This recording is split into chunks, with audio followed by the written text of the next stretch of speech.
What's going on, everyone? Juicebags here, and welcome back to some Dungeon Defenders 2 and another defense spotlight.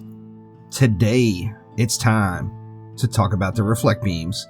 Now, the Reflect Beams are just a beast of a utility defense, and in so many ways. Now, obviously, the Reflect Beam in its initial form is most commonly used with something like this.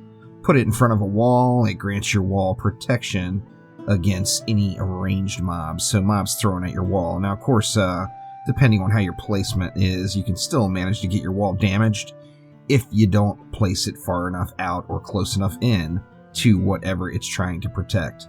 This defense alone can completely change a person's first experience into Chaos 6 from being a pain in the butt when they don't really understand how the mobs work to complete easy mode, as, like I said, it blocks projectiles, so it makes hex throwers just an absolute non-issue.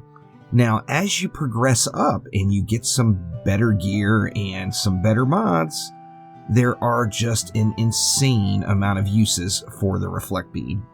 Now let's hop into the build real quick. Now I am going with defense rate, tenacity, and defense range. We will get into that tenacity for a minute.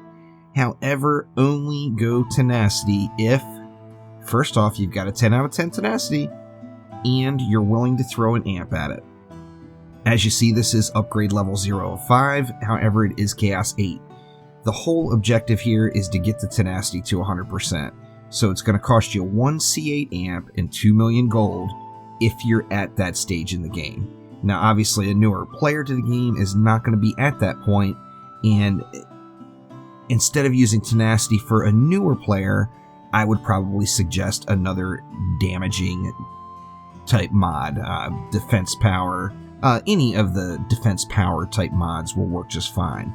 Now, I'm using defense rate and defense range because I don't want to throw any gilded shards at it.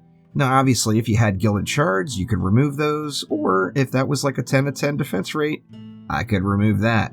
However, since I don't have a gilded defense rate and gilded deadly strikes, I'm going to throw those mods at it to make sure I can maximize the amount of range on the Reflect Beams and get to the cap.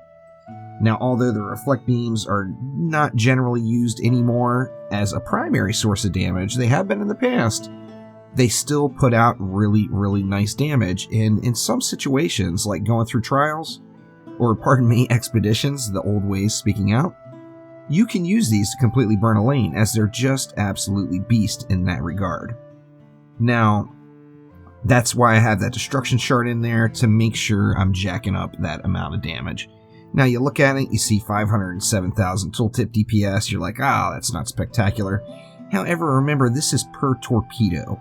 Now, as you see, it's a 2.5 second attack rate, which means it's attacking very, very slow. The torpedoes, of course, are referring to these booms going off. Now, for each node you place down, that torpedo damage is going to be procced once again. So here we've got 2 nodes down in its most basic form. So you see, we see 2 torpedo blasts as they come off of each individual node. Now, if you, say, went with 4 nodes, as that torpedo spreads around, you're going to have 4 torpedo blasts. So let the nodes go all the way to the end of the string here. And then you're going to see 1, 2, 3, and 4. So they're just going to go off right down the line, and you're going to have 4 blasts. Now remember, that's doing that 1.56 million damage each individual blast. So the damage can stack up quite nicely. As I mentioned, this is not a primary source of damage, so other than just having fun with them and experimenting, don't try to use them as a primary source of damage. However, remember that that torpedo does do nice damage, and like in this situation, using it with a wall will allow you to stack a little bit of AoE damage on your wall for any lady orcs or anything making it up close. Now, I talked a little bit about the range. Reflect Beams have absolutely awful range scaling now. I managed to get, with that Deadly Strike Shard in the range mod, I'm up to 506 attack range. Now, this is referring to the range of the torpedo explosion itself. And just for reference, 506 attack range is right about at the outer ring of this explosive trap.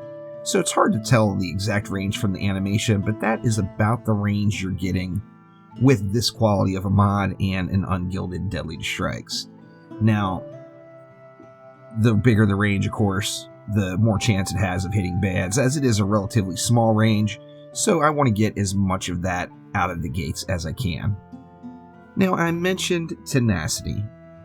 Once again, if you have a 10 of 10 tenacity, if you're ready to make some pushes in game, and I will even go as far as to say that, say you're just beginning your onslaught push, and say you've got 1 or 2 Chaos 8 amps laying around, and you found or re-rolled 1 tenacity servo, the Reflect Beam, without a doubt, would be where you want to put it.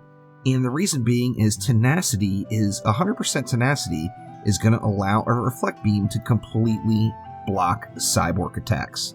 Meaning you could go something like, say, this, and as cyborgs come out, they are going to attack, and that explosive trap, aura, and lightning strike aura, all that are behind that Reflect Beam, are going to be protected.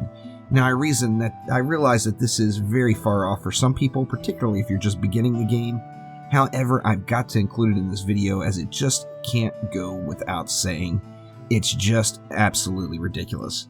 In fact, when I start Ancient Power resets again, and I'm using my alt to carry me through, I'm half tempted to throw my alt 1 Chaos 8 amp and a 10 to 10 tenacity, just to put it on Reflect Beam, since I do have the EV2 on my alt account. It's just that good. Now, in addition to that, remember it's blocking all projectiles. So what else are ranged mobs? Lava Guardians are ranged mobs, so it's gonna block the Lava Guardian attack. Wyverns and Lightning Bug Flyers are ranged mobs, so they're gonna fly in, and they will just sit there and pound away at the Reflect Beam and not touch your core. So say you wanted to set up to buy as much time as you can versus the Flyers, throw a Reflect Beam around your core and ignore them, as they will just sit there and shoot into themselves, and eventually some will even kill themselves from the reflected projectiles. Now, as I mentioned, I went with defense rate and defense range because I don't have gilded shards. If I had a gilded deadly strike, I would still use defense range on it because the scaler is so bad on the Reflect Beams that you're still not going to get to the cap even in that situation.